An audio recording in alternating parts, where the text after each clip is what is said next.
Ladies and gentlemen, welcome to the greatest podcast on the planet. This is It Podcast. As always, I'm one of the co-hosts here, Corey Roy, along with the partners in crime, as always, Phenom 202 and Hollywood DA. And we got quite a few topics we're going to talk about today. We're just going to, do our thing. As you can see in the title, we're going to have some Super Bowl predictions.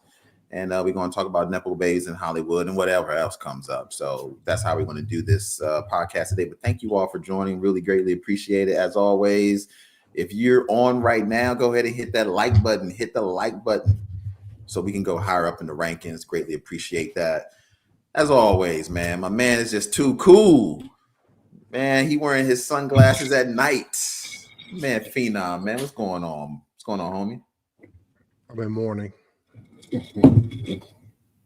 What? I was about to say, he already know. That motherfucker, he had a funeral, yo. The funeral was on the pass. He had it. Okay. All right. Well, there you go. All right. What about you? I'm not being cool tonight. I'm in mourning right now. Oh, I'm good, yo. Yeah, I'm always good. You know what I'm saying? Why wouldn't I be good, yo? Fly, Eagles, fly. Vince said it best, yo. It is what it is, yo. Like, we are good here, yo. So if you guys know last week, fly Eagles fly. It's good times up in here right now. I ain't gonna say nothing. I'm just so hot.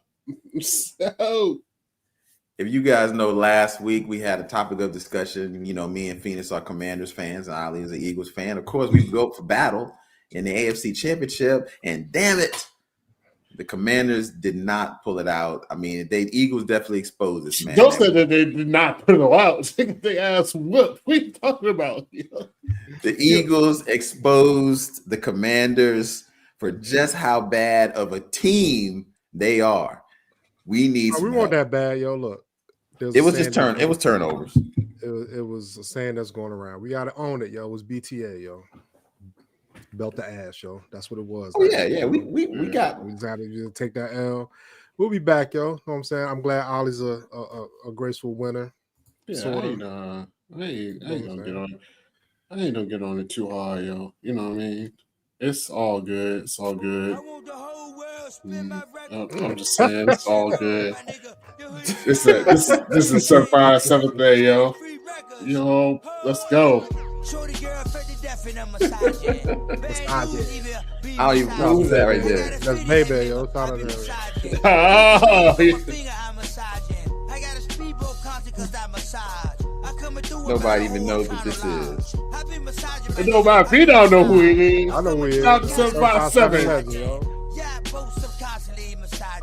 But honestly, this is the guy right here, man. Like, he really is the truth, man. Shout out to Barkley, yo. The dude is just amazing, really. He ran all over our ass last week. You're talking too much, Corey. Enjoy it. Just sit back and enjoy. I got $100 million, I be massaging. I got $10, I be massaging. I got $1,000, I be massaging. I got 22 cents and be massaging. I take a penny and be Look massaging. at the boy. I tell shorty girl, Boy, run, I be fella, massaging. run. Big titties, my nigga, I be massaging. I be massaging. He cutting up, yo. He cutting up. The little shake at the end. Yo, I ain't gonna lie though. I ain't no rub it in. Because honestly, I already told y'all last week. I didn't think. I mean, if we would have lost to y'all, I would have been really pissed because I didn't think you guys had a chance of winning at all. Like, you already knew how I said last week. I didn't think you guys had a chance. Like, honestly, so yeah, I'll put it this way. I had to rub it in because it was what was expected. Go ahead, my bad. I mean, our young boy JD5, yo, it wasn't his fault, yo. Like, Bama's won't hold on to the ball and they won't tackle it. But full disclosure, I am a Penn State fan, so if we're gonna lose to somebody, it's gonna be Saquon, yo. Know what I'm saying? Like, I've been following him for years. But nah, I mean, shout out to the Eagles, yo. I mean, I got the chefs next week, well, in 2 weeks. So yeah, and that's a good segue into one of the topics that we have right now. So, I mean, look, this is a lot of history happening right now. One of the main things that have been talked about, pundits and analysts, NFL, sports comment, radio, they're all talking about, will the Chiefs be the first team ever to win? Will Mahomes actually be the first to win That'll be 3 the Super first. Bowls in a row. Yeah, first team. First team. First Yeah, team. first team. Yeah, first. And that's never happened. We've had some teams win a lot of Super Bowls. Steelers, Cowboys, 49ers, the list goes on and on, but nobody's actually able to do it 3 times in a row. And look, so this, we got to throw it out there, man. I mean, the Eagles are a great team, but what do you guys think, man? I mean, until you beat the champs, yo. I mean, Kansas City, they Kansas City, bro. They got Mahomes and they got a good defense. It's gonna be a battle. I don't think it's gonna be a blowout. Yeah. I don't know. I don't think it's going to be a blowout either. I think it's going to go down to probably the last 3-4 minutes of the game. If Eagles are going to be throwing punches and the Chiefs are going to be throwing punches. It's really hard to say who's going to win because they both have weapons. Barkley is definitely the major threat. The Chiefs have great defense, but you got the guy.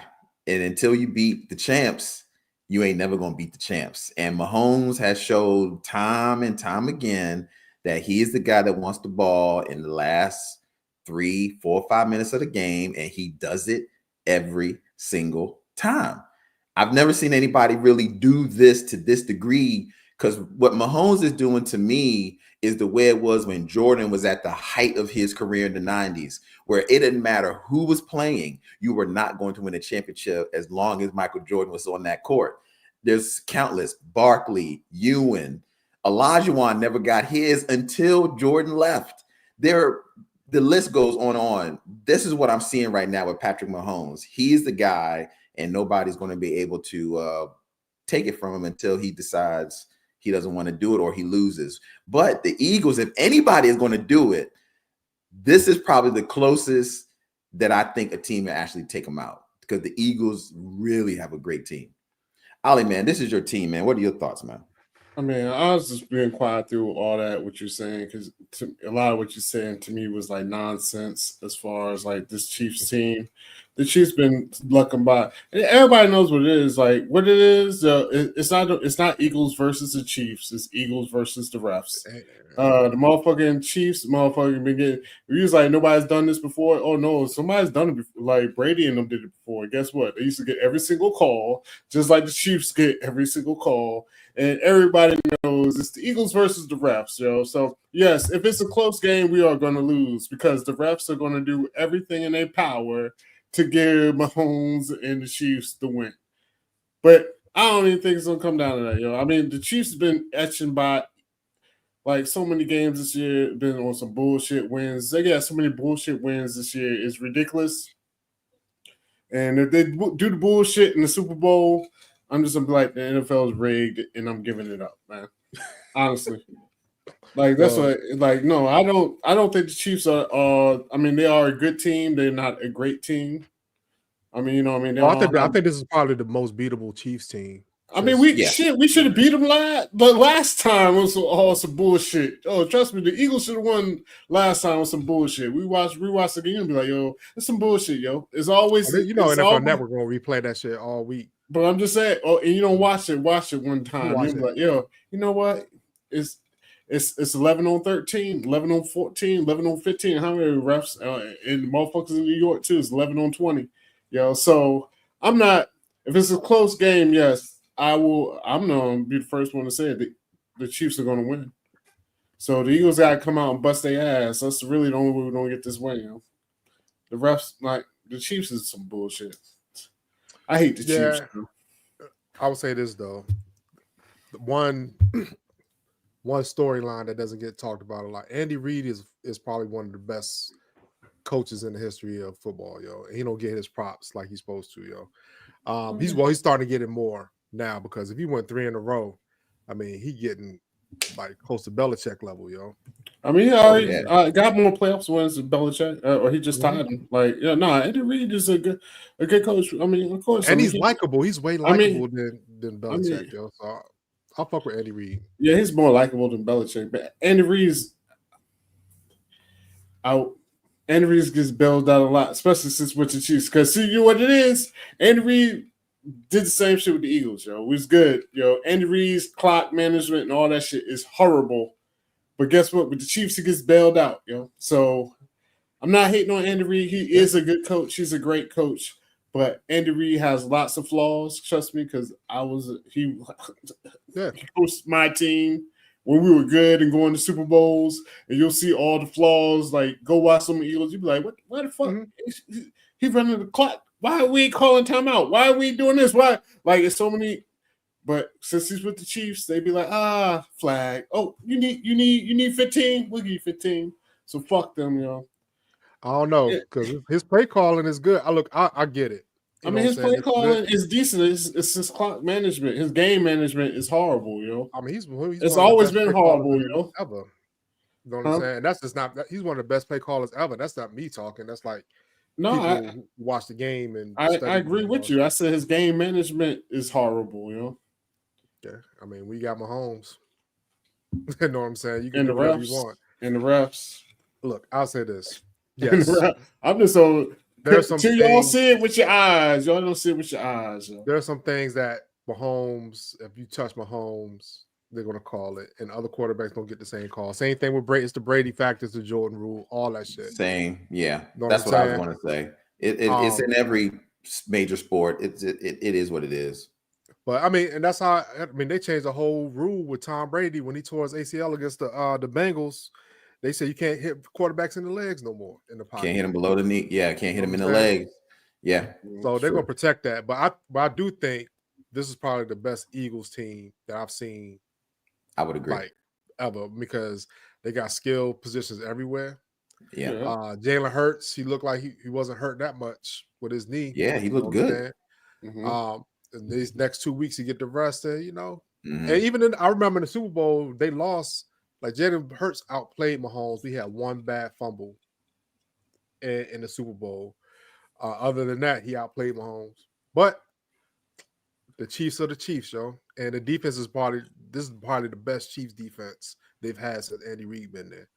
And we're gonna see.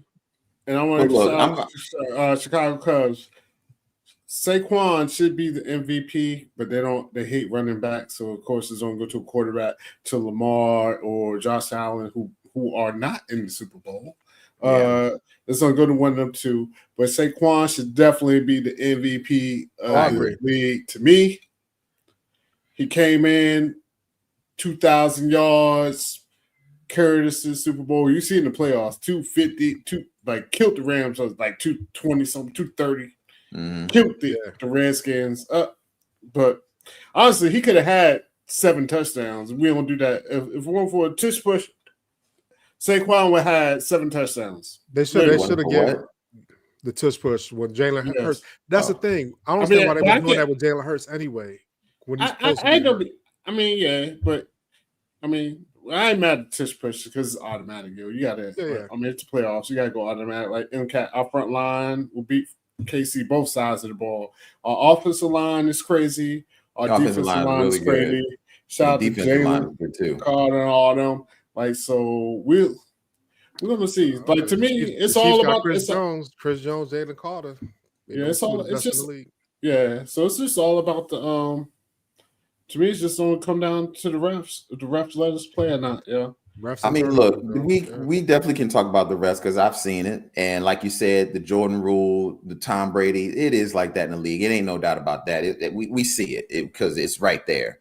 However, you were talking about earlier that the Chiefs barely have been skimming by in all those games, which you're right. They have a lot of games this season. Yes, the Chiefs this season, they've had a lot of games where they won under 7 points. Maybe something, which is barely getting by. It's like a touchdown or less. So, but this is the question, though. You got to give some credit to, like, after a while, you got to say it ain't luck when they're doing it this many times and they made it to the Super Bowl. Now, granted, this may not be the strongest Chiefs team that we've seen in a long time, but the fact that they're always still finding a way to win and they've made it to the Super Bowl, that's got to say something. That's the way I feel. It says that the league is on their side. You're right. Okay. It does say something. It says something clear as day to me. It says that Roger Goodell said, you know what? We need a 3-peat. let's go. That's what it says. It says the NBA just got record set. The NBA, who gets motherfucking 10 to 20% of our ratings, just got a contract bigger than us. How is that possible?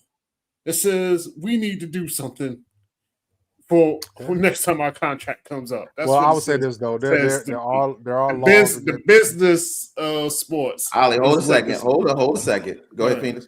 There are laws against rigging games. Like you can't do that shit. We can talk conspiracy in general. I mean, I get it because when you look at it, it seems like the Chiefs get way more calls than other teams. But Roger Goodell can't say, "Hey, do this," because sports betting and all that stuff. So you can't do that shit. So whether they do it under the table or whatever, at the same time, you can't do it, yo. Like, I'm just trying to get you to look at it from a different angle. Like I'm looking at it pragmatic. I'm looking at it from pragmatic. I love the NBA, yo. Look, how did they swept their little controversy under the rug? Like it just never happened with the refs. Like Tim Donaghy. Yes, like this is real. But so unless your team, the rug, they found out, but because he was rogue, so to speak. Yeah.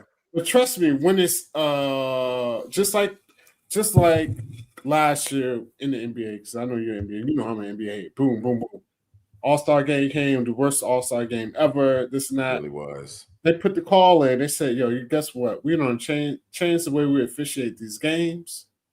After the All-Star break, motherfucking refs loosened up the whistle. Motherfuckers would play defense and this and that. And the NBA said, "No, we didn't tell the refs to do that at all."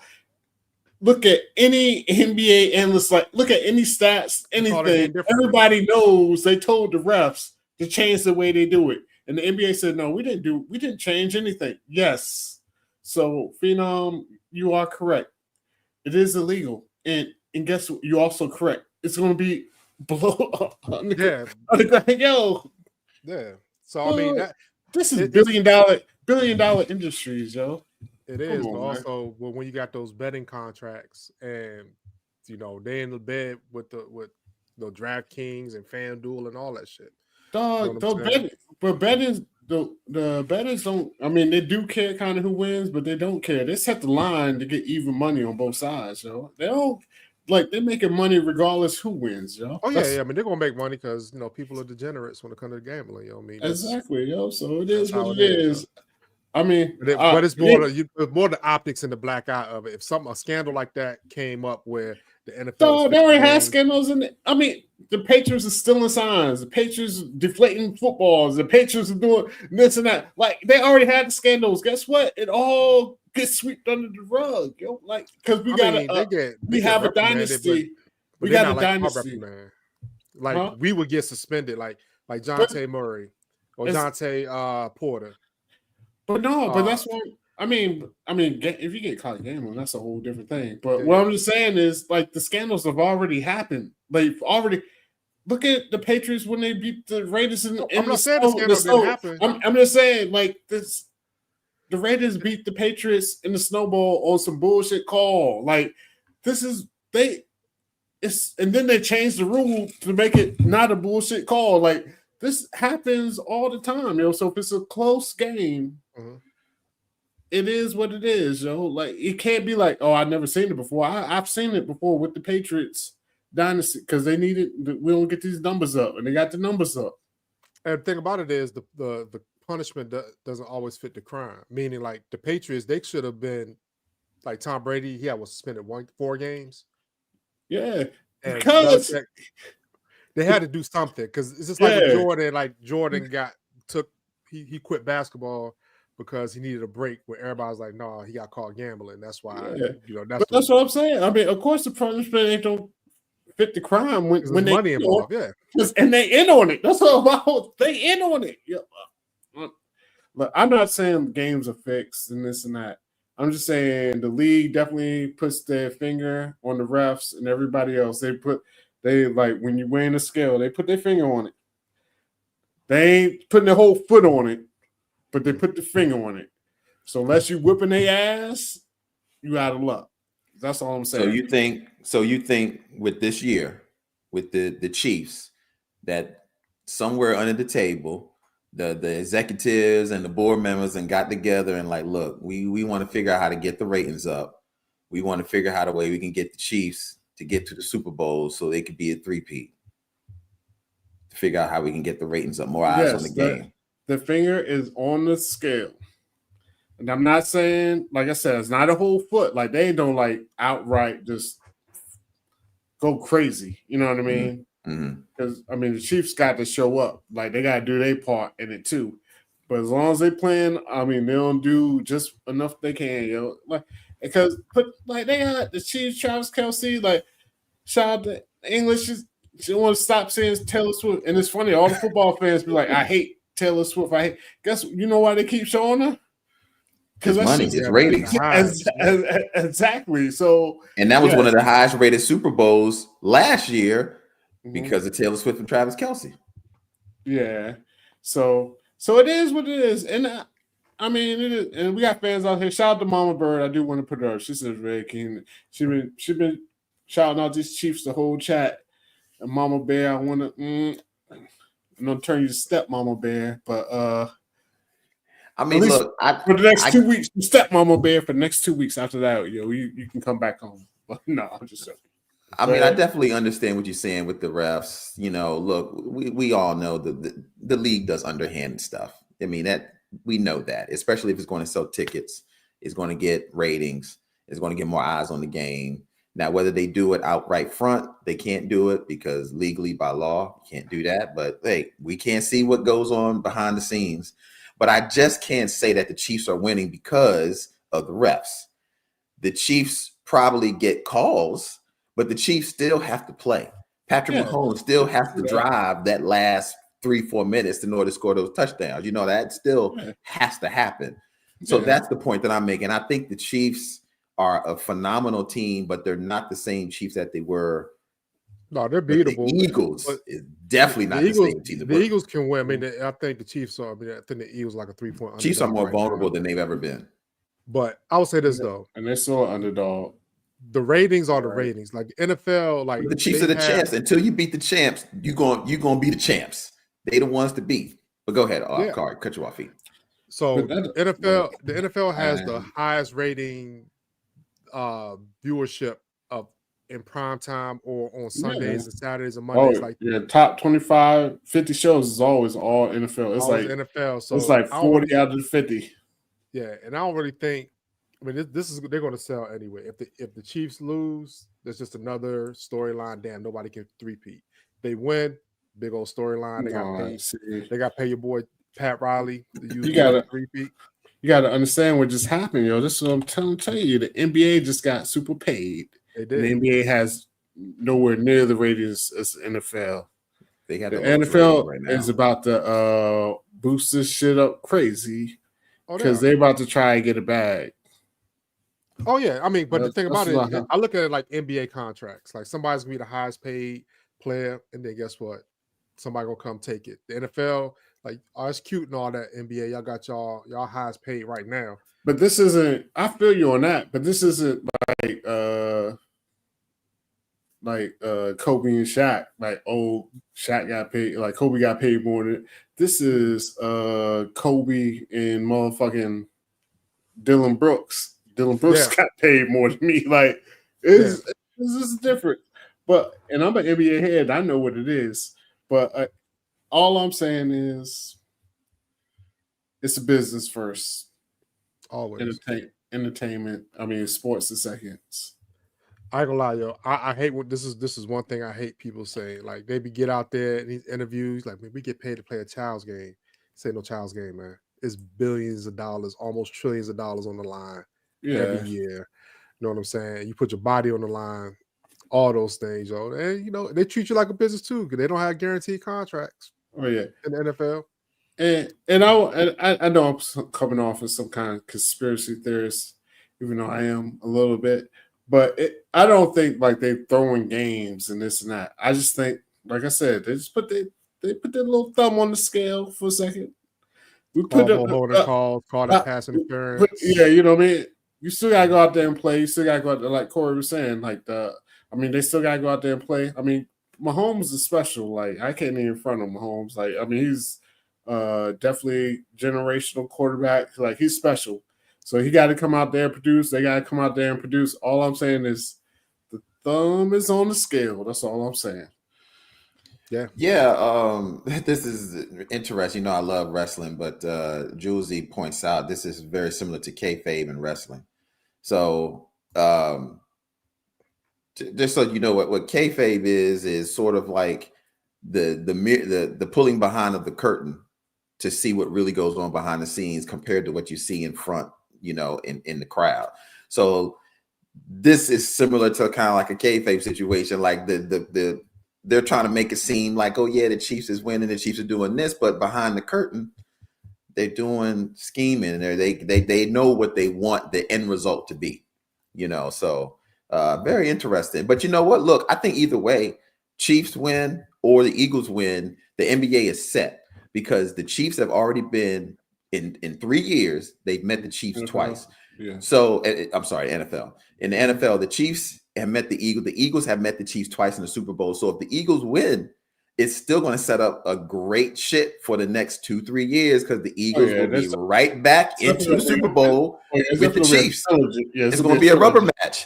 Yeah. I mean, just imagine. So even if the Chiefs don't win, the NBA is still set because it's going to be I keep saying the NFL. You talked about the NBA for so damn long. You got the NBA in my head. My bad. The NFL is going to be set because I guarantee you it's going to be the Chiefs and the Eagles again. It's going to be the rubber match of the century. That's what's going to be because we haven't had anything like this in the 21st century where we have teams coming head to head that have met this many times in a Super Bowl. We haven't had it. This will be the first time. So if the Chiefs win, the NFL is still set. NFL is still set. Thank you, Corey. Back in the 70s, you had the Steelers and the Cowboys played a couple times. The Bills and the Cowboys. That's the 20th. Yeah. But nothing in this century. No, not in this century. Yeah. I will say thank you, Corey. That's a good point, Corey. You're giving me hope now. You give me hope. Yeah. There you go. That's what I do. I throw that out. Honestly, I think we can beat them by 10 points easy. Yo. I think our it always starts on the lines, O-line, D-line. I think we can handle them, and we'll see. Like, you know what I mean? Of course, like you never know with turnovers and this and that, but I definitely think we can handle them. Yeah. But yeah, Corey done gave me some hope. Yo, shout out to Corey Roy. Hey, man, shout out to Corey Roy, yo. So as soon as we get a flag in our favor, I'm gonna be like, "Oh shit, Corey's right." If they ever make that call, we need. I'm a hater, yo. We need a rubber match. They're trying to make it the rubber match of the century. That's what they're trying to do. Match, yo. I want the Eagles get buried. Yo, if this is real. Okay, I didn't know that. He said Saquon's B-Day is Super Bowl Sunday. February my 9th. God! I saw that storyline. Wow. That means Saquon. He about to run like 250. I hope Saquon get 6 touchdowns and y'all still 350-yard runs, yo. 350 plus. Damn. So we had another thing we were going to discuss. You guys want to roll into that or finish? Yeah, go ahead. Sorry. I do have a question because Ollie did say something about putting their finger on the scale, yo. A good transition is there's some people who have their parents put the finger on the scale for them to be successful. What y'all think? Yeah, there you go. Segue. The segue right there. There you go. Just set that up like that. Okay. Yeah. Pay attention. I ain't even mad at you. I ain't mad at either. Yeah, I'm all about nepotism. Yo, nepotism is a beautiful thing, and that was my question to start off everything about that. How y'all feel about it? Go ahead, finish it up. Honestly, yo, this started. I'm gonna give you like long story just to get to the story, just to get to this point. I should say.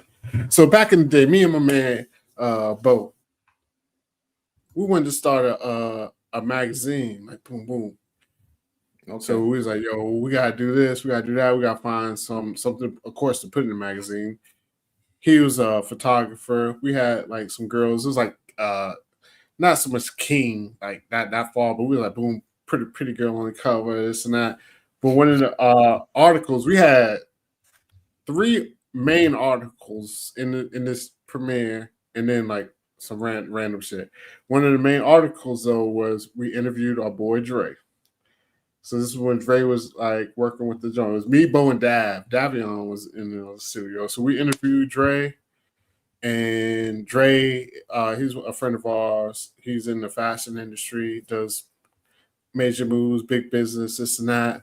You know what I mean? And he talked about nepotism. He was saying how nepotism is in the business, and we was like, "Damn, that's kind of fucked up." You know what I mean? And he was like, Mhm. He was like, yo, nah. He's like, no. He's like, yo, nepotism, yo, is here.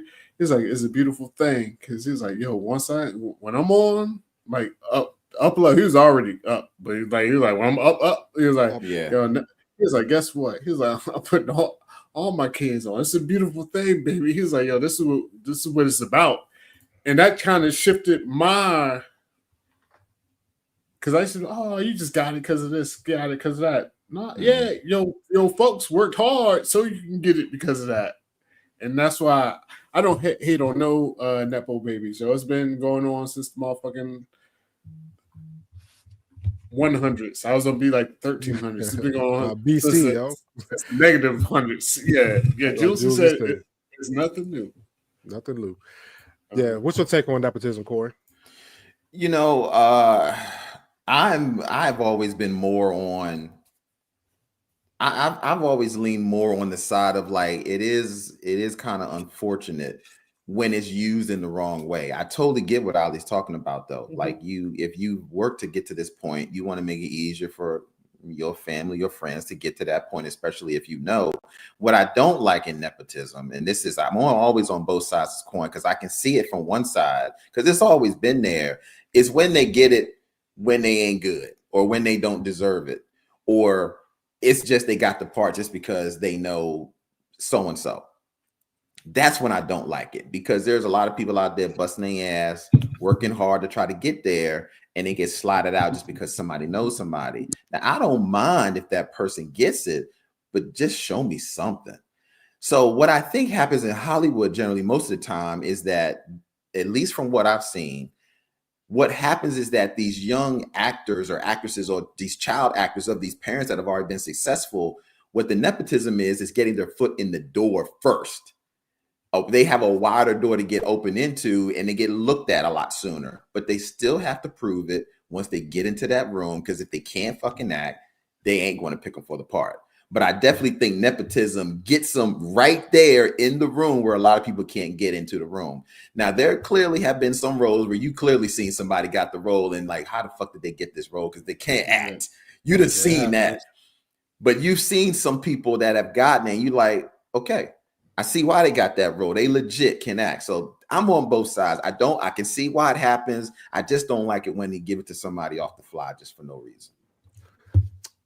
I agree with that sentiment. I mean, I'm not against nepotism unless the nepotism is bad, meaning like the person doesn't have any talent and they just got it because of their parents. On that end, there's nothing wrong with that. If I'm my kid, I have my kids were famous, or I was famous, I want to get my kids in the door, I would do the same thing. And guess what? On an even lower level, like I live in a middle class neighborhood because I want my kids to have an upper hand in life. And guess what? There's people who are rich who want their kids to go to these private schools and all this stuff, go to these Ivy League schools to get those connections. They get legacy admissions and all that stuff because they want to get ahead in life. You know what I'm saying? Is it right? It's right for them. You know what I'm saying they did something in their life to get there, whether it's, all their parents went to Harvard, their great grandparents went to Harvard, their great grand, so they want that legacy to continue. I don't hate on it that way, but I just hate it when it gets in the way of other things. I give an example like Bronny James, yo. Don't say Harvard no more though. My bad. Yeah, I don't agree with the Harvard thing. I got my own. I let Phenom finish. But go ahead and finish your statement. My own personal thing about Harvard. Go ahead. So with Bronny James, like, does he deserve to be in the league? Like he's the only rookie in the history of the league that got a full 4-year guaranteed contract. Yeah. You know what I'm saying? Mm-hmm. So do you get mad at Bronny or LeBron? Because like I work all my life to get in the league and I'm better than this dude, but his dad is LeBron James. And LeBron James, like, I'm not listening to that. This is my son. I want to play him. I want to give him an opportunity to be successful in the league. Yeah. How does that go? Or Beyonce pulling Blue Ivy on stage, try to get her some shine and her shit. Yeah. She got the platform. She can do what the fuck she want to do. Yeah. She's dancing Now on Thanksgiving. Beyonce pulling Blue Ivy on stage is not that bad. If Beyonce got Blue Ivy a record deal and then started pushing her, she has got a record deal in the works. She already got writers credits and everything. She got writers credits when she can talk. Yeah, her kids got writers credits. You know what I'm saying? I mean, that's just throwing somebody, on the record. Now, I don't agree with the Harvard thing because I feel like academically, you shouldn't be getting into Harvard unless you can prove you can get into Harvard. If you get into Harvard just because your mom and daddy went here, I don't think that's right. That definitely happens. But it happens. It happens all the time. Yeah. Yes. But I was saying the reason I don't fuck with Harvard is two reasons, yo. Two reasons close to my heart, yo. And so sound fucked up. But my brother went to Harvard. Shout out to Ian. Boo boo. He got his master's from Harvard. And my wife's sister got a PhD from Harvard. So guess what that makes us? The black sheep. I'm like, God damn, we doing. Oh, but she's like, your brother went to Harvard? How are you doing in life? I'm like, I'm on YouTube. So fuck off. I was like, how both our siblings end up in Harvard, yo? Like, that's crazy. That's crazy as hell. But either way, yo, I ain't a lot. That was a humble brag. It's not even for me. It's for them. Because I'm like, I mean, it's not humble at all. No, that's just cool though. I was like, yo, my brother, you Harvard adjacent, yo. Yeah, that's what I'm saying. I was like, but it does happen. My sister-in-law got the Harvard, that PhD from Harvard. I'm like, all right, that's what's up. But go ahead. Nah, but Harvard definitely makes us look bad. Yeah. I'm a content creator. There's like, it's just like, oh, so he's got this and that. He was working with Obama. Well, how you doing? I'm a content creator. Yeah. I mean, somebody got to do it, yo. Everybody can't go to Harvard. Yeah, and I was fucking. Hey, Harvard got like 1,800 students, 2,000 students, something like that. I don't even know. It ain't that big. No, it isn't, yo. But I think this list that we going through tonight is these are people who actually got nepotism and they took the baton and ran with it. You know what I'm saying? There's some names on here, yo. Like they doing real shit because their parents gave them the opportunity, and they put some great content out here for us to who you got? I got a lot of images here. You want me to throw one up so we can talk about it? And I got some stuff about it. I got it. Oop. Oh, this is good ones. All right, so you got Ice Cube, O'Shea Jackson, and O'Shea Jackson Jr., and you got Lenny Kravitz, Zoe Kravitz, and Lisa Bonet. Hey, baby. Yeah. She got the double. Zoe got the double whammy. Yeah, she got the double whammy. Her dad's a rock star, and Lisa Bonet was an actress in Different World in the Cosby Show. So she looked just like Lisa. Look, they spit her out for real. O'Shea Jackson as well. He did too. Yeah, both of them for real. You're right. Look, what are your thoughts on this phenom with O'Shea Jackson? You said these are guys that definitely nepotism, but took the baton and ran with it. What say you on this? Definitely, because all right, with Lisa Bonet and Zoe Kravitz, even like Zoe Kravitz, Lenny Kravitz, his mom was on the Jeffersons, and his dad, his uncle was Al Roker or some shit like that. So yes, so they already had nepotism up in there. Lisa Bonet, she was already on there, but Zoe Kravitz can act. She was in X-Men. She was in The Penguin. And she really does well in her role, so I'm not mad at that. Ice Cube, his son, Ice Cube actually made him audition for Straight Outta Compton because he didn't just give it to him because he's looked like he spit him out.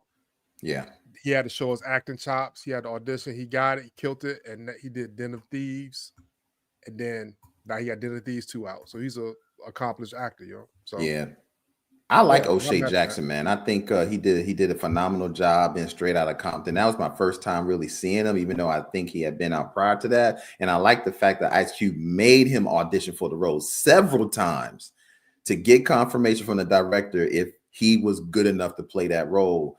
Because he was like, you're not getting this role just because you're my son. He really wanted to make sure he could do it. And the brother did it. He killed it. I think he definitely got his accolades for that. And he's been a lot of other things. Den of Thieves is great. He's been in Star Wars. The brother's killing it. And I got to get up for Zoe Kravitz. She's definitely been pulling her weight in this acting world. She started off small and she's gradually built herself up to a much more credible actress and a very good actress. As a matter of fact, I mean, she was incredible in Batman, and I can't wait to see her in the sequel.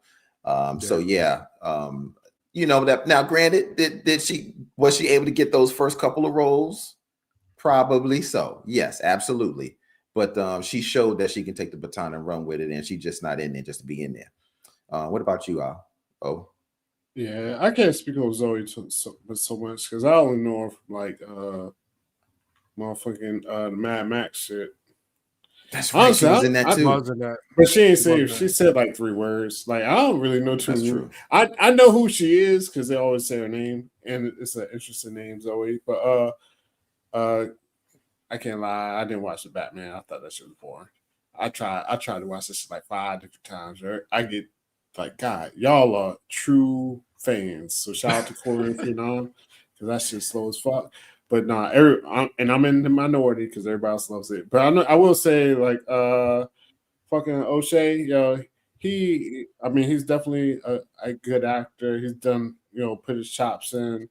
Of course, as Phenom say, he had to join. He was the Ice Cube, like, spitting image of his dad in that movie. And I actually, since they got Den of Thieves 2 coming out, he's jumped on a bunch of like different podcasts and things of that nature. And I like his attitude because he talks about it a lot as far as like, because people get on him like, yo, Ice Cube's your dad, this and that. He's like, yo, growing up, of course he hated it. Like it was always like Ice Cube, like you this Ice Cube's your dad, this Ice Cube's. But he's like, he got to a point where it's just like, you know what? Like Ice Cube is my dad, and guess what? Like I'm here. I appreciate that. You know what I mean? Yes, he's my dad. Yes, I'm here, and I'm gonna show you what I can do. Though, you know what I mean? It's not like I'm just here. I'm here. I'm gonna show you what I can do, and this and that. So, basically, he embraced it, which is a great thing. If you are a Nepo baby, you gotta learn to embrace it.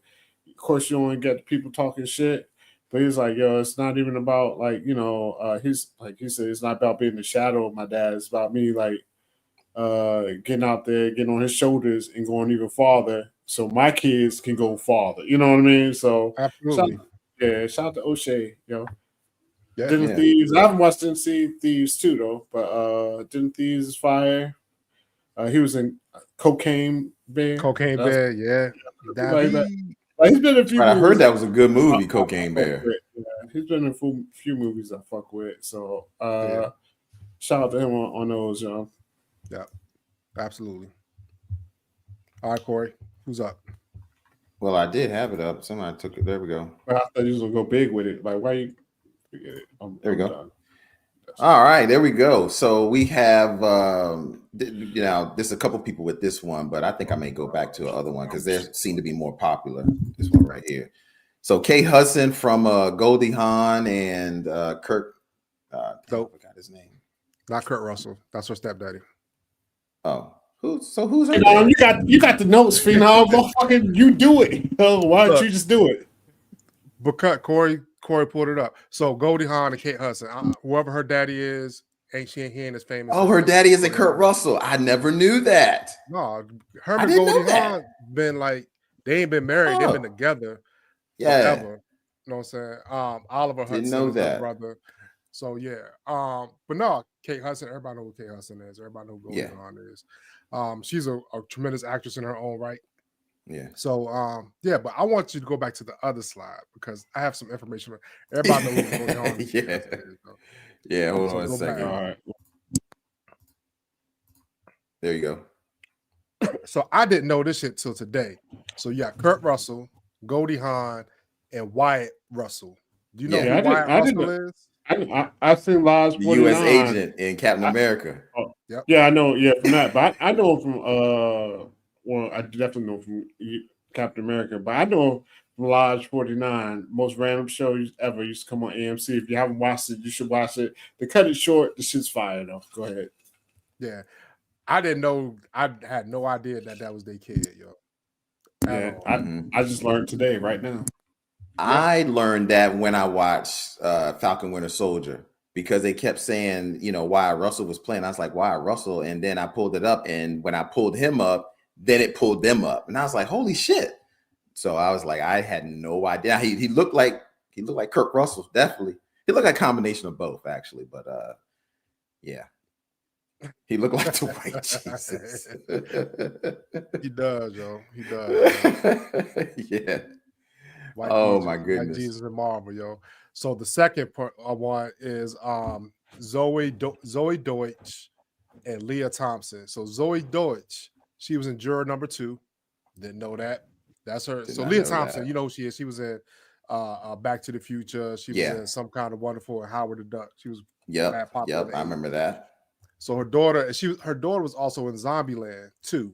Remember there was the drunk blonde girl in there that kept throwing up. You remember Yes, Zombieland? and she thought she had died and turned to a zombie, but she just had a stomach virus. Yes. That's her. Yeah. That was her. That was her. Okay. Yeah. Okay. So yeah, she's doing her thing. She did her thing as jury number 2, yo. Juror number 2. You know what I'm saying? What shit? Yeah, Look, I ain't gonna lie, yo. You see, this. I mean, I know she. I guess she did her thing. I don't even remember from jury number 2. And then, I just watched that movie I don't last. remember her from jury number 2 either. She's the pregnant wife.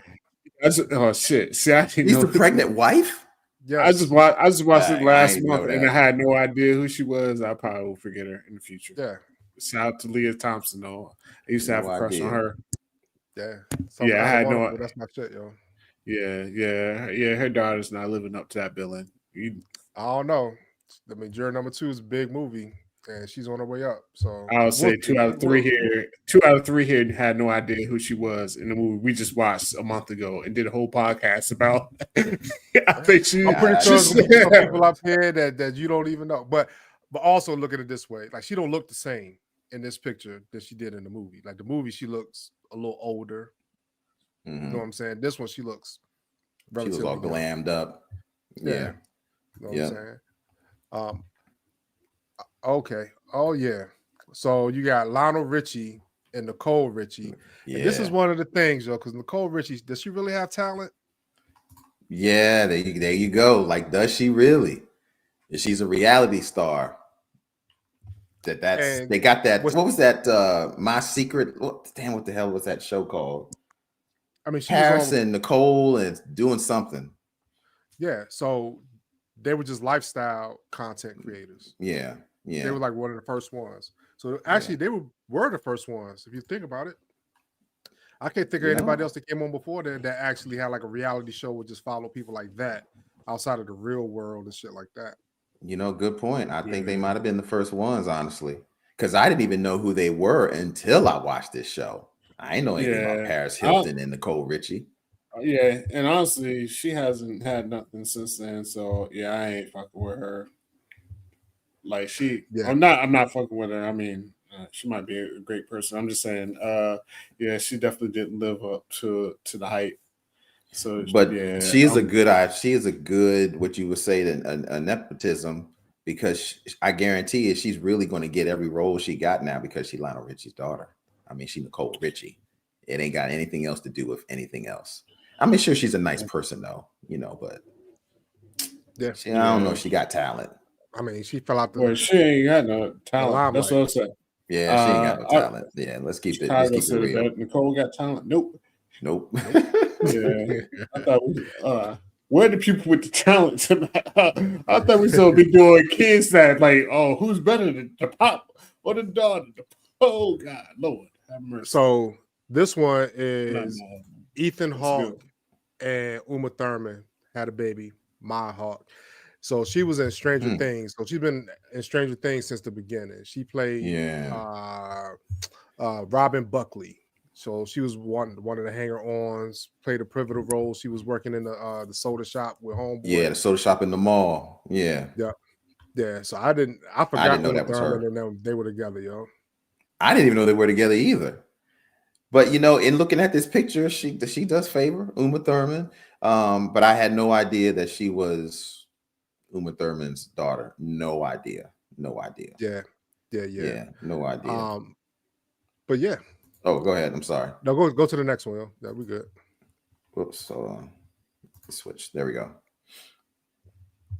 All right, so you got Liv Tyler and Steven Tyler, yo. I don't think you can get bigger than Steven Tyler. Because Aerosmith is one of the greatest bands ever. But Liv Tyler did her thing, yo. Like, I don't know too many acting roles from her, but I know Armageddon is probably the biggest movie I've seen her in. She's in the Incredible Hulk. Great job in Incredible Hulk. She's playing Becky. Which one? Which Incredible Hulk was the one with Eric Bana? No, not that one. The Incredible Hulk. The one with Edward Norton. Yeah, she's playing Becky Ross. She's good in that. I'll be honest. I didn't know that was Steve Tyler's daughter. When I was watching Armageddon, I didn't even know after I watched Armageddon that was Steve Tyler's daughter. So I'm completely blind to her. I didn't know it was Steve Tyler's daughter until I saw her in The Incredible Hulk. And that's when it came that she's Steve Tyler's daughter and blah, blah, blah, blah. And I was like, what? I think she does great. I think at least in everything that she's been in, she's been great. I haven't seen her anything lately, though. Nah, but that's so. Oh, Lord of the Rings. That's right. She was in Lord of the Rings. The one on Amazon? Or no, the original franchise? Lord of the Rings. She was one of the elves. She was one of the elves. Yeah, she was one of the elves. She was living in that nice little area. Oh, and yeah. I think she was Aragorn's boo thing, Gotcha. Yeah. All right, so this one is a good one. The Skarsgård family. You know what I'm saying? So you got the father, who is Stellan Skarsgård. He was in Girl with the Dragon Tattoo. He was in a lot of shit. He was also in Pirates of the Caribbean. You know what I'm saying? He played in the Avengers as well. So he was the doctor, well, not the scientist in Avengers that Loki took over. You know what I'm saying? He was also in Thor. Yeah. But then he spawned some acting sons, yo. So we know this is Alex Skarsgård. So Alex, he was in Succession. He was in Godzilla. But you know him as Eric Northman in True Blood. If you watch True Blood, he was in there. He was a main character in True Blood. I never knew that was his son. Never knew that. Never knew that. Is the other Skarsgård his son too? The one that played It? Bill Skarsgård played It. John Wick 4. Have y'all seen Boy Kills World yet? No, I haven't seen that. Y'all gotta watch that shit. That was on Netflix, right? It came out in the movie theater, but I watched it on the airplane. We was going to Vegas. Oh, so, well, crisscross what I said then. I don't know what I'm talking about. So everybody knows him from It, though. That's what I remember him from.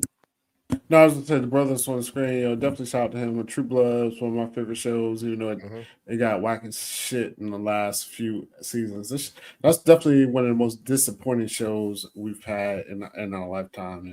As far as like that shit started off fire. Oops, my bad. Started off fire, and later on it got whacker and whacker. But he definitely did things, Eric, and then I definitely enjoyed him on Succession. Yeah, when he was just like the new startup bro, like basically what he was like the tech bro coming in, taking over old media, you know what I mean?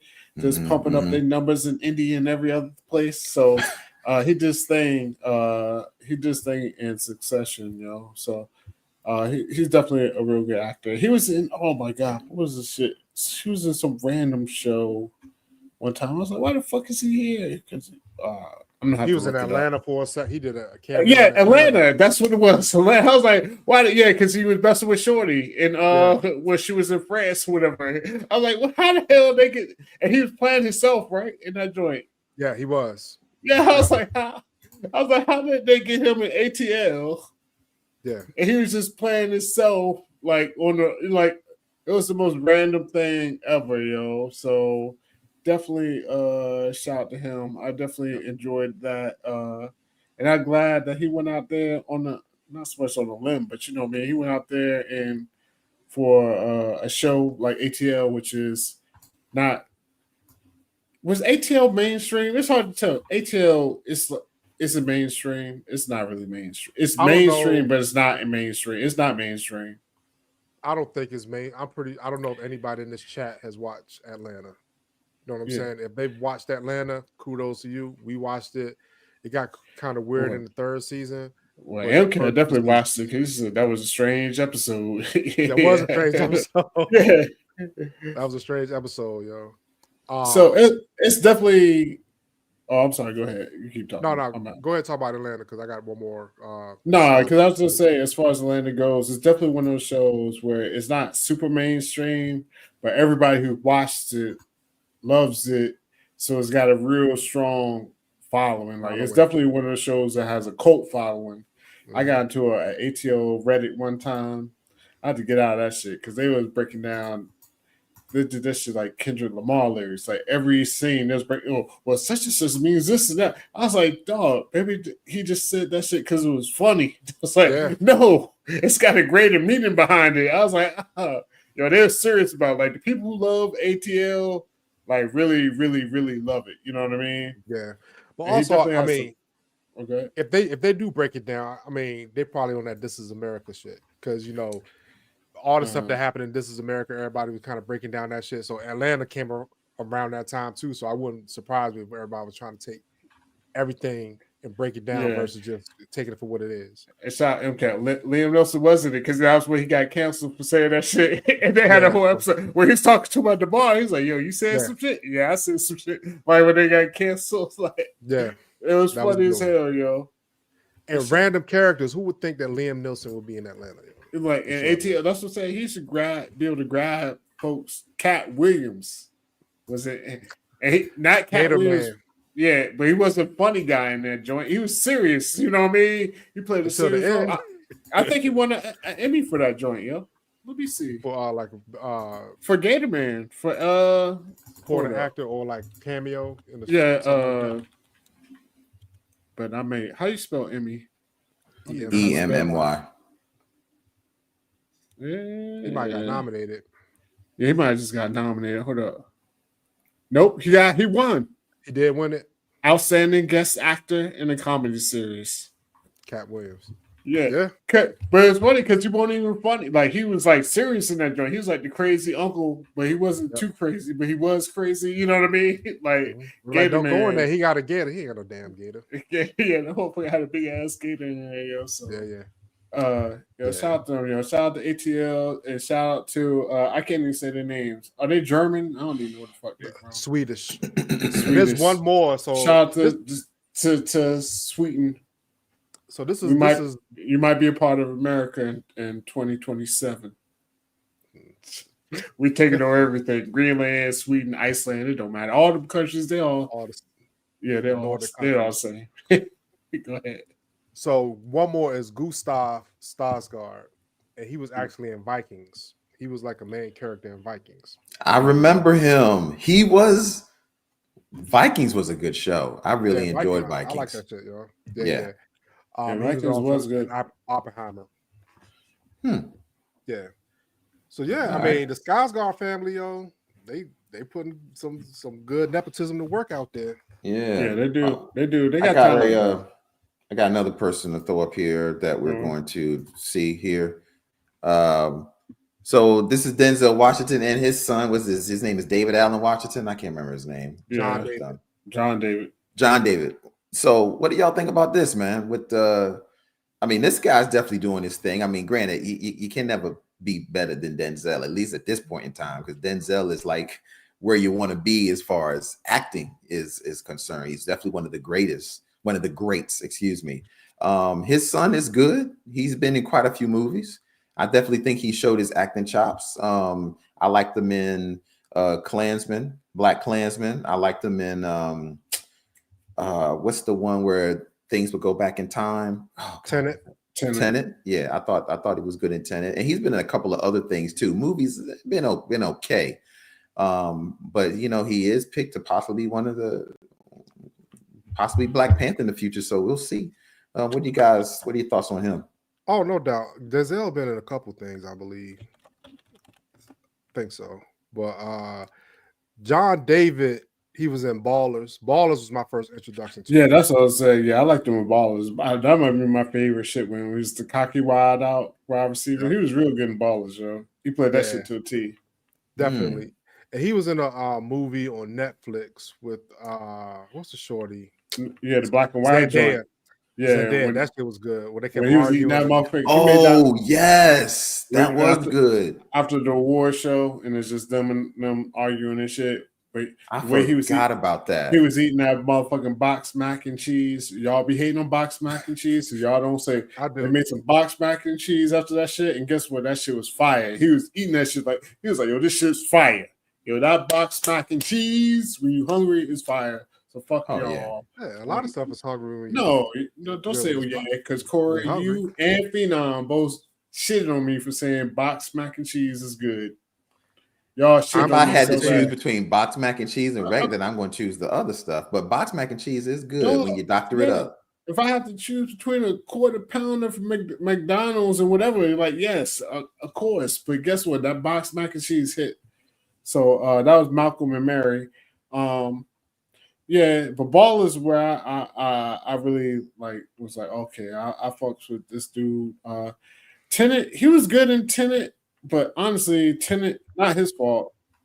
Yeah. I had to watch Tenet like 5 times, 6 times. Tenet was tough to watch.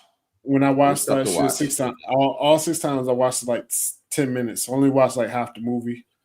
I was like, yo, this shit, I can't understand it. But I watched the whole thing and I still didn't get it. I watched The Creator though, where he was in The Creator in the future, like he was going to do the. How was that? Was that okay? Yeah, I enjoyed The Creator. Yeah, I like The Creator, so that was good. But yeah, he definitely does his thing. Shout out to him. And he was a running back because I seen an interview. Yeah. So he was a running back. He was an athlete that did converted over. Of course, he got some big shoes to fill. I don't know if he'll ever really touch Denzel because Denzel never get up there.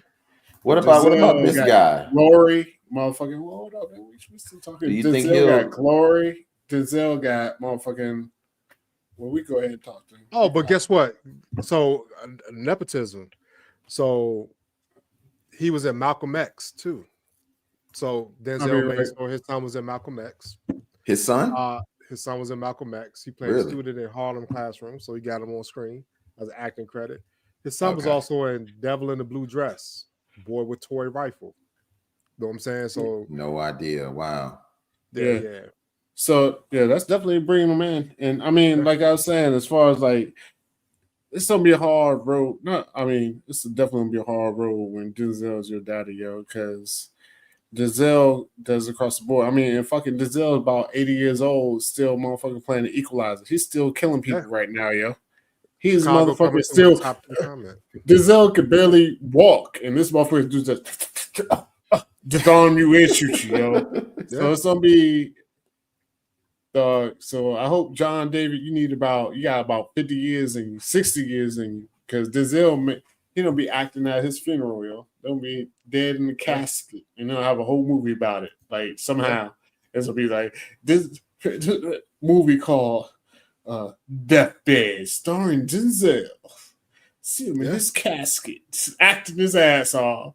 He's like, have y'all seen Gladiator 2? Yeah, I saw it. Yeah, he was decent in that. And he has the fight scenes, and I was like, yo, Denzel still like it's crazy, yo. Like I haven't seen it because I heard the movie sucks. It don't suck. It's about as good as the first one. It's not as good as the first one, but it don't suck. Like but I think the first Denzel, Denzel did his thing in that shit. To me, it's as good as the first one because I don't think the first one. I mean, the first one's good. Like, don't get twisted before I say this wrong. The first one is good, but it's not like it was some like crazy ass story or crazy. Like this one's basic, almost like the same story. You know what I mean? Boom, boom. Yeah, that's why I think it's whack. It's the same damn story. When I heard it's literally like the same story, I was like, they couldn't come up with something different. But the first story is like it is different. It's different. It's definitely got a twist to it. It's definitely got a twist to it. I mean, the first story wasn't that strong, so I don't care what, like as far as that goes. To me, the first story wasn't super strong. You just liked it for the action and the whatever, the killing. I did like that actually. Yeah. I did like, but that's just me. I mean, I did like the first Gladiator. I thought it was a good story. He was a general working for Rome, and like anything else, when they don't need you anymore, they get rid of you. And they jailed him. And Well, I'll say if you like the first story, if you haven't seen the second one, you don't probably like the second story. Like that's what I'm saying. Like it's way more in depth. It's like it's got more like twists or whatever. Like it's like the same. So okay, we're not the same. It's the same but different. Like it got twists, and it's good how they introduce it all. Some of the gladiator scenes, some of the fight setups, like the shark shit. Yeah, you gotta watch that shit, yo. Yeah, but Denzel did his thing in it, yo. Yeah, I heard Denzel was good in it. I heard he was good. He's in it like what 15 minutes total or something like that. But it's he's like with the main character. He's like, I mean, but like his screen time is like a total of 15, 20 minutes. No, Corey. He like that's what I'm saying. You need to watch the movie. You watch too much online. The online people lying to you. I should say that. I said the online people lying. He's all over this movie, like literally all. Like I mean, he's like the main. Like it's him and the dude is like the main characters. Like they all over the movie. Okay, I'll check it out. It keep coming up on my feed, so I guess I'll pay a couple $. Check it out this weekend. You know what I mean?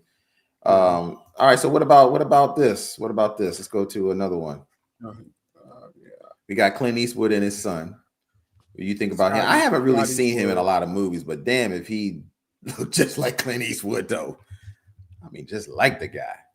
God damn. I mean, I gotta look up and see what shits he was in. So crazy thing is, I don't know. Scott Eastwood was born in 1986, yo. Really? And Clint Eastwood was born in 1930, yo. Damn, so Clint Eastwood was like 62 or something like when he was born. But he's born in 86, man. Brother, still, I mean, he still looks good for 86. He was 56. I mean, he was born in 86, man. He still looks great. I mean, he's up there. But I mean, he's taking it after his dad. I mean, clearly the genetics is still, strong with that. But I think he's definitely, nepotism at his finest right here because he's Clint Eastwood's son. Nice, strong jaw, good-looking guy. He's definitely going to get picked for a movie. I don't think he can act, though, because I haven't seen this brother in anything. And if y'all know if he's in something, please put it in the comments because I don't know what this guy's in. He was in Suicide Squad. Really? Yeah. That's the only thing I can. I don't even remember him being in that. I'm reading his. Nah, I ain't nothing in here that he's remembering. He's whack. He's whack. I'm switching them out. Now, this person we do know. We do know these folks. Oh yeah. So if y'all don't know, this is Don Johnson, Melanie. Now Melanie Griffin. I didn't know that was Melanie Griffin when I first looked at it. Real talk. I was like, I don't know who that is because they don't look like Melanie Griffin. Don Johnson still looks good for his age. Melanie Griffin looks a little different, but I say, oh, okay, that does look like her. But yeah, I did not know that she is the daughter of Don Johnson, Melanie Griffin, the girl that played in 50 Shades of Grey and Madam Web and a couple of other movies. But yeah, I could say she's a great actress from what I've seen so far. I haven't seen anything bad. Madam Web is not good though. Madam Web, that movie's just 50 Shades of Grey, she got what 3-4 movies out that joint. Yeah, she got about 3 or 4 out of that. You know what I'm saying? That kind of solidified her. We all know Don Johnson, yo. I ain't even gonna go to Don Johnson with Miami Vice shit. Don Johnson's been in a lot of stuff. He's been killing it. I liked him in The Watchmen. Yes, he was good in that. You know what I'm saying? I liked him in Django Unchained. Django. Like Knives Out was good. Oh my God, yes. So yeah, his roles were changed because back in the 80s, with Miami Vice, he was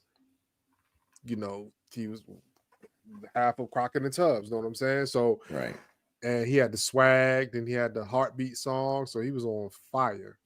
But then the older he got good roles. Like the Django role was funny. It was good.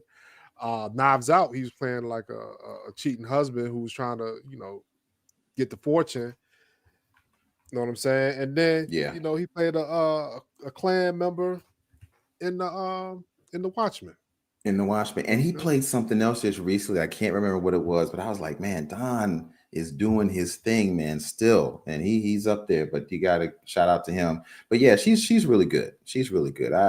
She's pretty good, no doubt. We got like a couple more on this list I want to show. I don't know if you got any notes on them. So let me ask you a quick question. Do you know Melanie Griffin? You know who she's married to?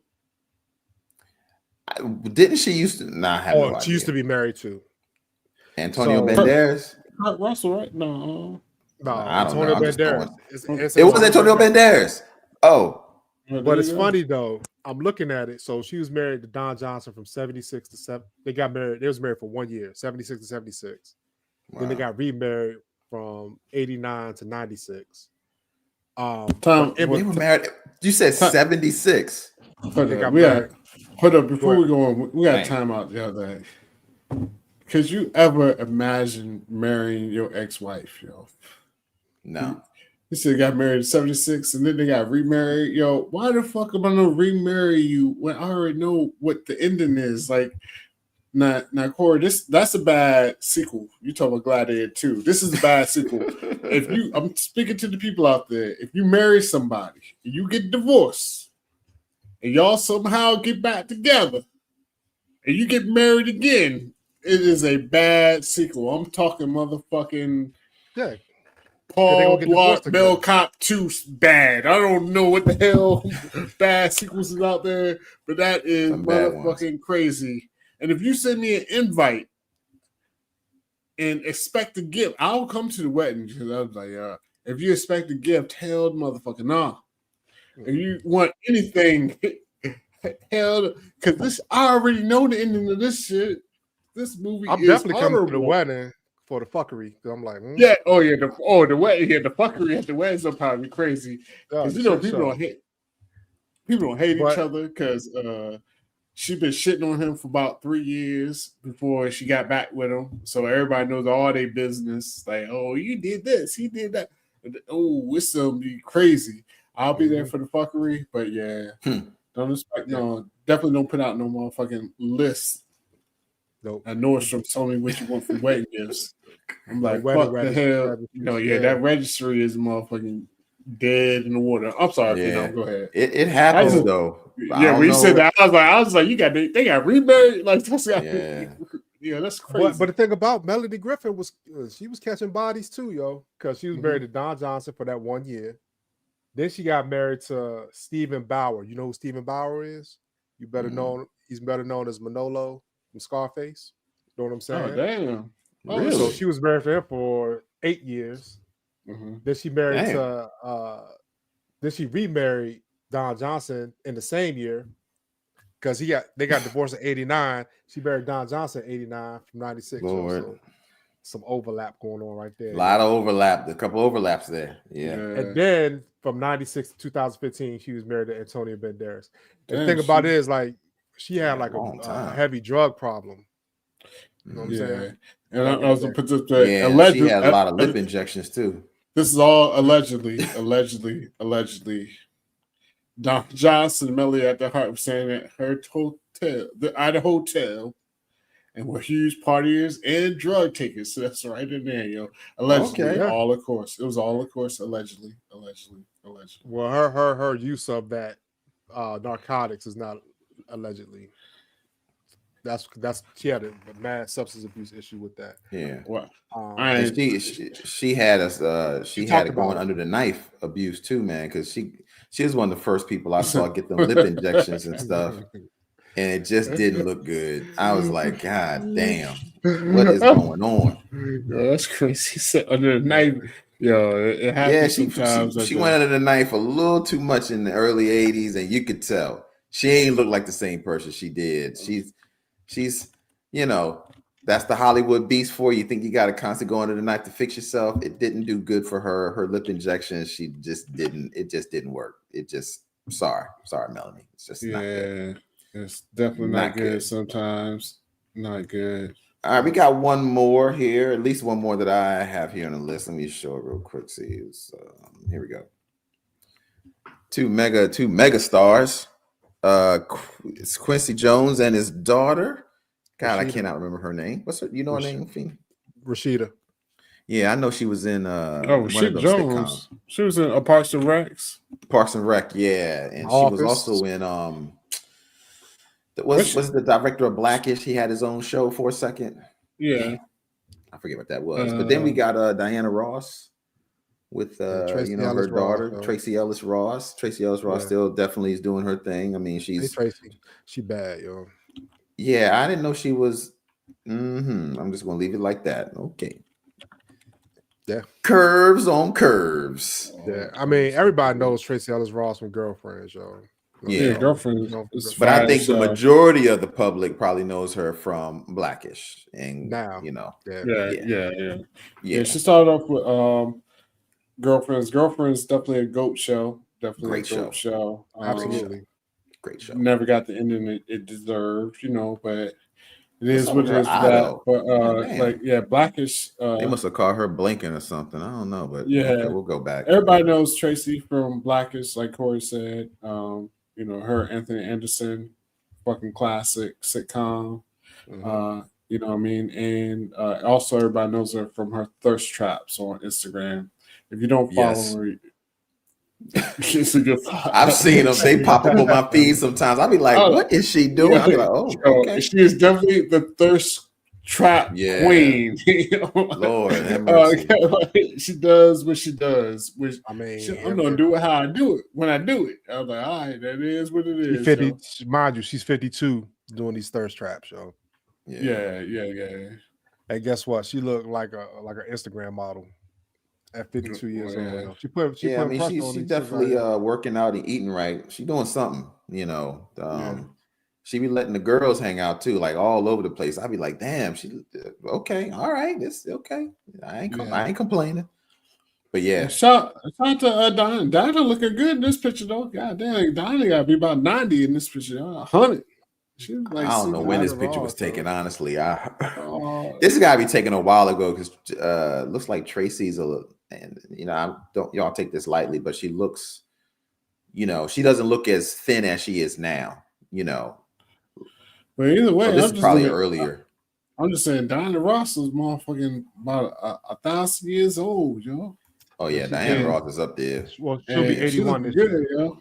Diana Ross is 81 this year. Wow, that's crazy. So shout out to her, yo. Yeah, man. Shout out to Diana Ross. So I think we talked about all that we can talk about here on nepotism. There is one thing that I did want to get out here, man, really quick. So let me get out of this. Let me get all out of this here. So I can pull this up. But there's a thing that's trending on YouTube, actually number 11 on YouTube currently. And it's this trailer that has just come out called Sinners. It's a trailer. It's from Ryan Coogler, which is the director of Black Panther and Creed. Of course, it also stars Michael B. Jordan and Haley Atwell. The premise of this story is this is done after, if I'm not mistaken, the 40s, kind of after the war and stuff like that. It's in the South. But basically, the premise of the story is these brothers are trying to leave their troubled lives behind. Twin brothers Jordan, of course, return to their hometown to start again, only to discover an even greater evil is waiting to welcome them back. Yeah. So what I'm going to do here is I'm going to play this trailer, and I'm going to get you guys' thoughts on your reaction to this after we do this here. So let me see if I can pull this up here. All right. Yeah, take that overlay. Yes. We've been gone a long time. We back now. Can y'all hear it? Yeah, it's loud. Nah, we cousins. There are legends of people with the gift of making music so true. It can conjure spirits from the past and the future. This gift can bring fame and fortune. Will somebody take me in your eyes? But it also can pierce the veil between life and death. Listen here, this ain't no house party. you off tonight. Shit. Y'all ready to drink? Y'all ready to sweat till y'all stink? You want some? You keep dancing with the devil. Careful, boy. You gonna bite off more than you can chew. One day he's gonna follow you home. We got us a problem, y'all. What the hell going on? Oh, we heard tale of a party. This world already left you for dead. I can save you from your fate. You don't need no saving. Yes, you do. And you are? I am your way out. Don't cry. It's all better now. Yes, I lied to you. I don't believe in magic. Ghosts, demons. Just power. Somebody please take me.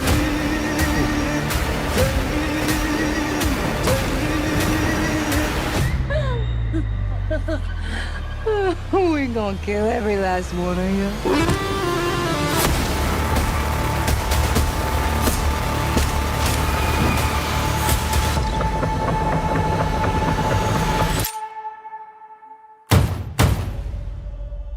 Hey, I didn't mean to scare you.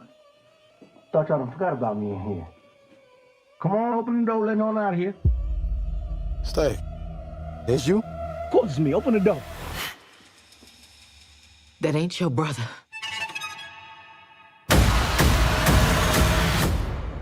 Lied to you.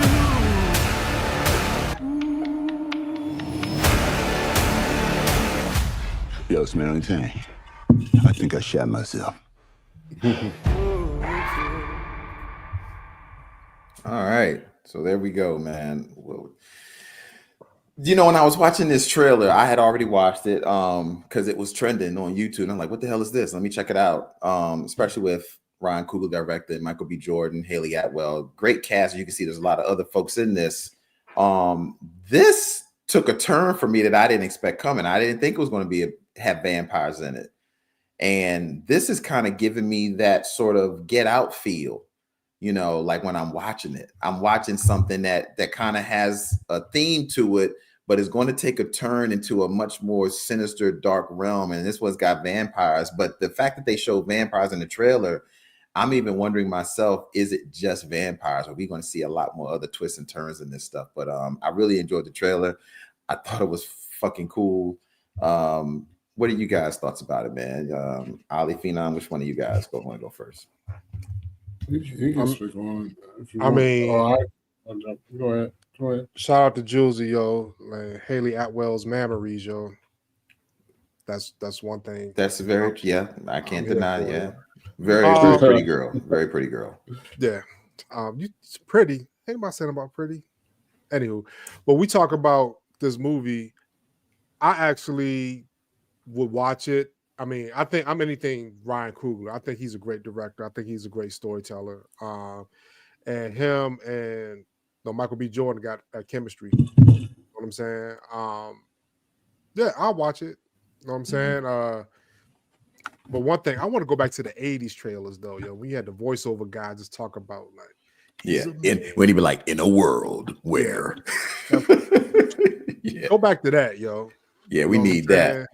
In a world where love comes next. Yeah, we need that. And that's all we need, because I think, like Valerie said it, the chat is moving too fast, but she said these trailers are as long as the movie, yo. Yeah. Yeah, sometimes they show a little too much. Yeah. I would have liked it that they didn't show vampires. And I would have liked it if they didn't show Haley Atwell turn to a vampire. I would have liked to seen that watching it. So sometimes they can give away a little too much, man, trying to hype people to get to the theaters. They want to spoil a little bit too much, though. The trailers be too damn long sometimes. Yeah. What's your thoughts, though? Honestly, I mean, the trailer is fire to me. I ain't to lie, just because I'll be online sometimes, online, well, not sometimes, a lot of times. I already knew what the movie was about, and I wish I was kind of mad when people started like spoiling it. I mean, I don't know if they were trying to keep it under wraps or not, but it definitely got out early that the movie was about vampires. So it's like, oh, they're doing like a joint with like Oh, whatever, damn. like people come in, like, you know, South setting up and some conflict. Yeah. Then like a week later, it's like, oh, it's vampires. Like, you know what I mean? I was like, ah, damn, yo. So, but I mean, the trailer is good. Like the music was good. Like everything's good. The only thing I am worried about, and this is just a personal thing, when you got him playing twins, because I heard about like, you know, because I didn't really know that until I saw the trailer.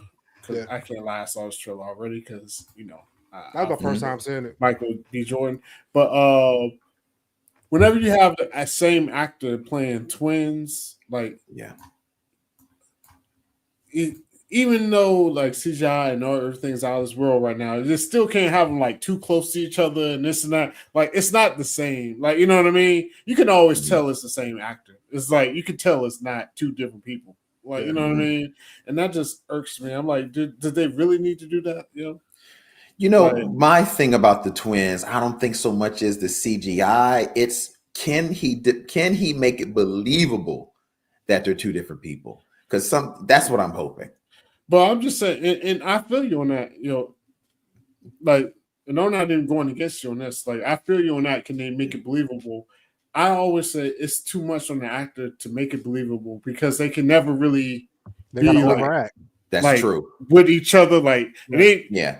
When they touch each other, guess what? It's gonna be a scene where you don't see them like their heads, like they walking that way. Like it's so like, you know what I mean? Like it'll be like them like interacting.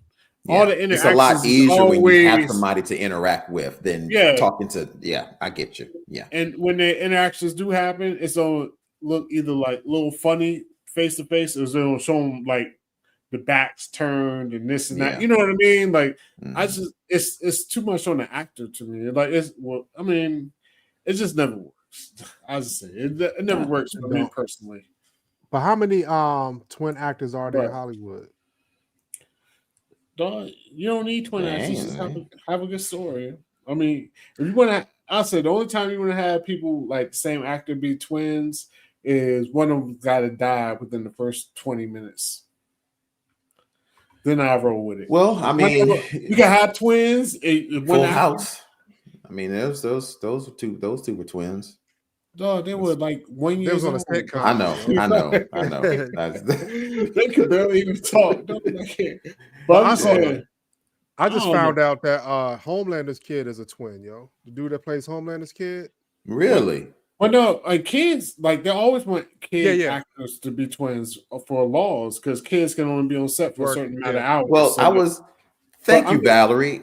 I was just about to say that. I remember a movie growing up where I thought it did work, and I couldn't think of the movie, so I didn't want to say it. Parent Trap. I thought it worked great in Parent Trap. I don't know if y'all ever seen Parent Trap.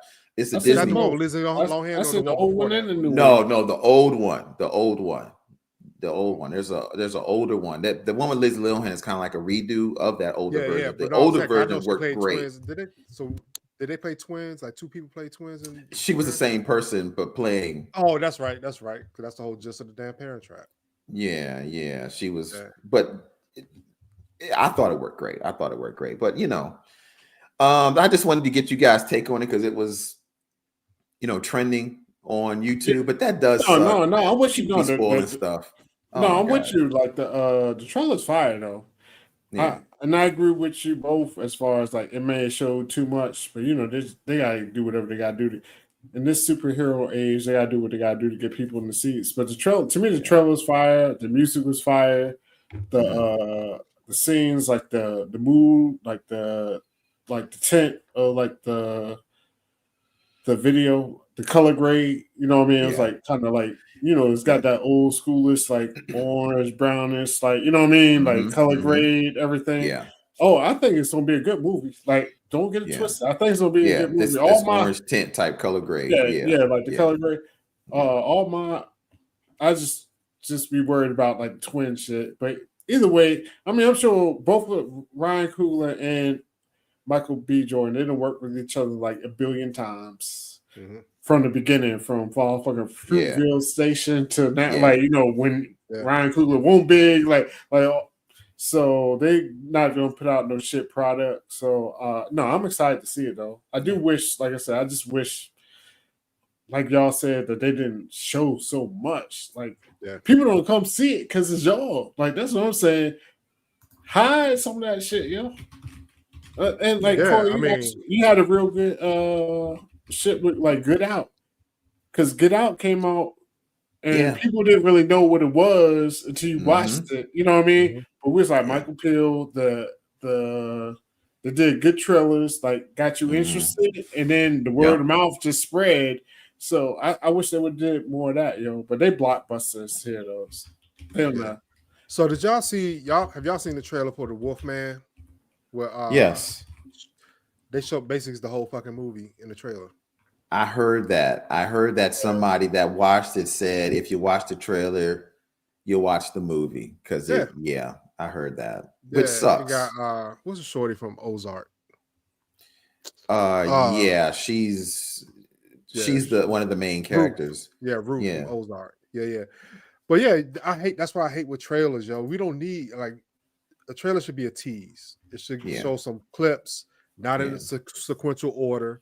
Jump around a little bit to discombobulate, but show some cool shit, and then get back to it, yo. But Ryan Coogler got enough, cachet in the industry for people to go see his movies. You know what I'm saying? So I don't. Yeah, absolutely. He's did Creed, all the Creeds. Well, 2 of the Creeds, Creed 1 and 2, Black Panther, Fruitvale Station. The guy's got a portfolio. People are going to come see it regardless. Yeah, absolutely right. Yeah, that's and what Michael B. And Michael B. Jordan's in it. Everybody loves Michael B. Jordan. Yeah, that's what I'm saying. I didn't think they need to throw all that in there because they already got the cachet to you're right. But either way, I'm saying all that to say I'm gonna still watch it, and I think it looked dope. Like from what I saw, it looks dope. Like you know what I mean? Yeah, Ryan Coogler and Michael B. Jordan are like Tim Burton and Johnny Depp. If Tim Burton doing a movie, Scorsese and DiCaprio. Yeah, Scorsese and DiCaprio. Like there's certain directors they got their guy or their girl that they gonna grab, and those two, that's people agree. Road Trip says happens too much in the trailers. True that. Yeah. And Van said the Matrix was the best advertising, no info at all, just the Matrix everywhere. I'm trying to think about a Matrix because that was long. I don't even remember a Matrix because I don't know. I think did they even show him like dodging? You didn't see hardly anything about the Matrix. Him dodging the bullets and anything. Like I think they showed that, but it was a split second of the dodging. It was just like him. It was just him going back, and you saw. Yes, but they didn't show anything what the Matrix was. We didn't see anything. The whole idea was what is the Matrix, and that was the intriguing part about it. Like it was like holy crap. And you went there, saw you was like mind blown. I ain't gonna lie, yo. Sometimes I've been thinking about, are we still in the Matrix right now, yo? There's real the red like pill or the blue pill. But it's real like people with like degrees and with like scientists that argue that we're in the Matrix, yo. There's people that really believe it. Like smart people though. Like I'm not talking about you. Your boy in the barbershop or your idiot off the street or your person on the cornfield. It's scientists that really believe that like Neil deGrasse Tyson type niggas, yo. Yeah. Yes, that think we are in the Matrix, yo. I don't know. So it's possible, man. Like, is it what? But it's like the Matrix is like one of those things you can't prove or disprove. My bad. Go ahead, Corey. No, go ahead and talk. And I'm just going to play the Matrix without the sound in the background, just to. No, because I was like the Matrix, like being in the Matrix is like one of the things you can't prove or disprove type of deal. When you playing it on the screen, you got to take it off the screen, play it on your joint. It's no, you wasn't. I just removed it. Now you are. But it's crazy because I mean you just look at how the world operates and this and that. I'm like, yo, this shit can't be real. We can't be this idiots and this and that. It's like somebody's just playing a game with us. Somebody's just fucking around. Right now, like the world is almost like some shit I'll just do it in like in the Sims. I'm like, let me just do this shit just to fuck. But it's real life almost. So I don't know, man. I don't know. I don't believe we're in the Matrix, but I don't know. You never know. You know what I mean? You never know. I like the Matrix. I mean, it's just too great. much going on for people not to believe in that conspiracy, yo. Because somebody got to be having fun with us right now. Yeah, I think Road Trip said it best, yo. So many things take like chicken. We all in the Matrix. like it all tastes the same. Everybody said, "You ate frog legs, tastes like chicken. Tastes like chicken. You eat this, it tastes like chicken. Like you ate raccoon, tastes like chicken." And then in the Matrix, he said, "Does it taste like chicken because you told me it tastes like chicken, or does it really taste like chicken because my brain is trying to register that this tastes like chicken?" It's an interesting concept, but the guy said ignorance is bliss. That's what he said. That was his main thing. He said he hated knowing what the Matrix was about because it was never the same after that because he was eating that goo shit from that point on. Yeah, because that's one of them things. Honestly, that's a tough one to me. Like that was a tough decision. Like I can understand. I don't know if I would have did it, but I understand his reasoning when he was like, "Yo, he just wants this to taste like a steak." When he was eating the dinner, he's like, "I just want this to be like a steak." Like he saw the reality, and the reality of it is fucked up. Like we on this motherfucking ship, motherfucking living like savages. I don't say savages, but I mean, primitive and shit, like whatever. They wear the same clothes. Where it's like, you know what I mean? Like you said, we like eat a dystopia type shit. Cold, no sun. I mean, it was bad, and they weren't even eating food; they were eating. I don't know what the fuck it was. It was some paste, brown toothpaste. It was like you know what I mean, like awful. Like so maybe, I get why he was pissed because if you really think about it, Morpheus didn't even it almost like he kind of led him down a path without really telling him what the path was. And the guy said, "If I knew it was going to be this, I would have never chose the pill."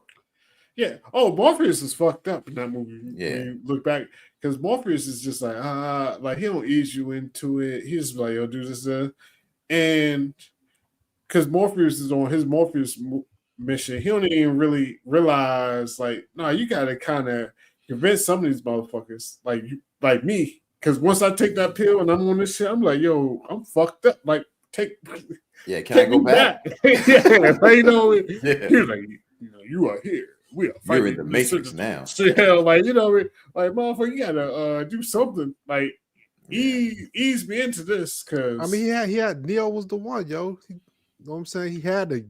Without Neo, he couldn't fight. Fight the Matrix, yo. But my whole thing is he had a lot of ones before that, and they all failed. Well, they had. I don't know if it was before Morpheus because it was like they might have been like older or whatever. But I'm just saying, just in general, they tested out a lot of ones, and they become the ones. After about that 10th one you tested out, I was like, he might be the one, and he ain't the one. I'm like, yo, that steak tastes pretty good, right? I'll be like, can you plug me back in, bro? Like we don't want to tempt these motherfuckers. And then the worst thing about the Matrix was when you wanted to go back and just get a taste of the Matrix, the agents would start coming after your ass, trying to kill you. So you couldn't even come back to get a little pleasure of anything in the Matrix. Because if you was in there too long, all of a sudden the agents was after your ass, Agent Smith, and they were trying to kill your ass. So Morpheus fucked up a lot of folks because we know they didn't live good. The only thing that was, I don't know, they did have some rage sex scene in Zion that one time, so they might have did that a lot. But I don't know. No, that was about to die. They started playing that people. The machines are coming. They were like, we're gonna rave and have sex and orgy all night because the machines are coming.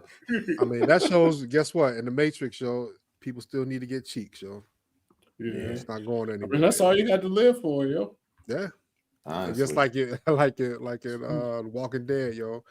People still getting cheeks, yo. Bringing babies to a zombie filled world. So yeah. Well, look, man, I think we can end the show here. I mean, is there anything else you guys trying to talk about before we end this show? Connie Kung Fu says it was gruel food. Yeah, it was. I don't know what the hell it was. It was nasty. Real. I mean, after you get unplugged, you kind of want to go back, but do you really want to go back because you don't know what they're doing to your body while you plugged up, yo? Oh yeah, real quick. I'm sorry. So Jabbar Robinson, any prediction for the WD Royal Rumble this Saturday? I think it's going to come down to the final 3 which is going to be Roman Reigns, CM Punk, and John Cena. Out of that, I'm going to say probably CM Punk. I'm going to say probably CM Punk's going to win.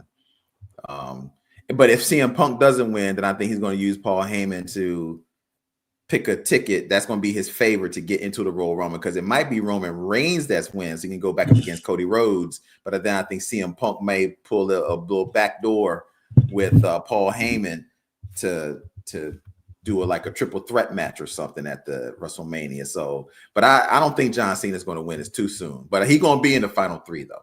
So that's my prediction. And it would be cool if LA Knight could get a win though, but I don't know. My man LA Knight ain't getting nothing lately. Who's LA? Yeah, Valerie, you got CM Punk, thumbs down. So who you got, Valerie? Who do you got? Who you picking? Roman Reigns? You got somebody else on your list that you're interested in? But yeah, I'm excited. I'm definitely excited about the Women's Royal Rumble too, Jabbar. That's going to be great. I love all the women's. I mean, really, it ain't one I don't like. I mean, Io Sky, Bailey, Bianca. I mean, they're just all great. Rhea. I mean, Nia Jax. I mean, they're all great. So anybody can win that. All right, I'm just looking at a couple old joints. So just because I think this one got. Phenom, you got a quick question? Who do you think DC would draft in football? Somebody to beat the Eagles, yo. That's all I care about. Okay.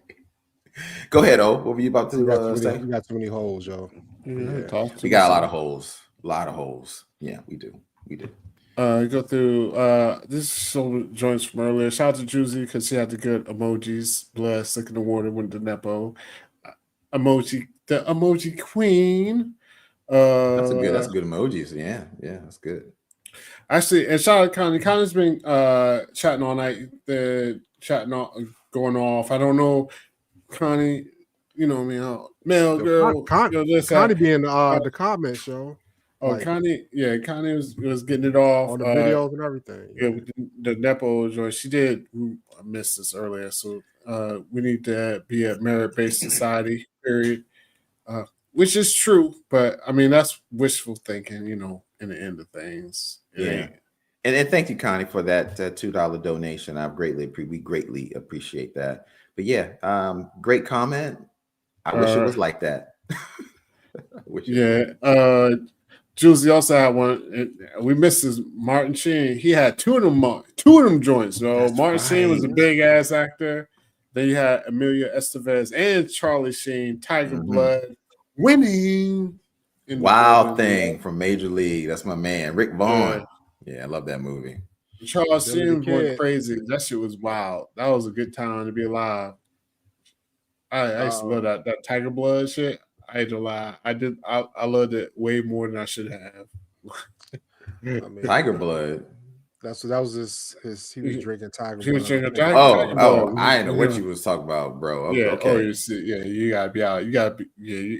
That's when Charlie Sheen went crazy. Yo. He did a whole tour of him going like wilding out. Yeah. Oh damn.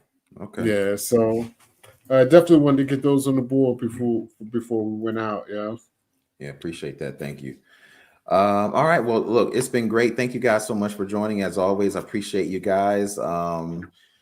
This has been really great. I really don't have anything else. You guys have been hanging with us, and thank you guys so much for rocking with us. Stay in the chat. You guys have great comments as always. Greatly appreciate it. We will be back next week, as always, 9 p.m. Eastern Standard Time. Other than that, man, this has been fun. So we appreciate every last one of y'all that have come out. Thank you guys so much. I got the crew, co-host Phenom 202, Hollywood DA, and you guys, man, just go ahead and get out of here. Get some sleep and enjoy the rest of your week. And we'll be back here next week, 9 p.m. Same bat station, same bat channel. Peace. And I'm going to put this up just for you, Ollie.